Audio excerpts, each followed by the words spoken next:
sama-sama po tayong magdasal.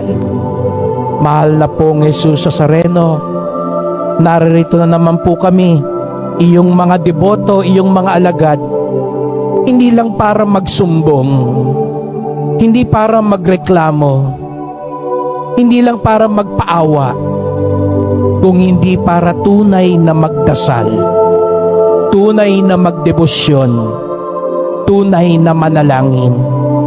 Narito po kami para maging maamo at panatag ang aming kalooban. Narito po kami para sumuko sa inyong kalooban. Narito po kami para magmakaawa sa iyong biyaya.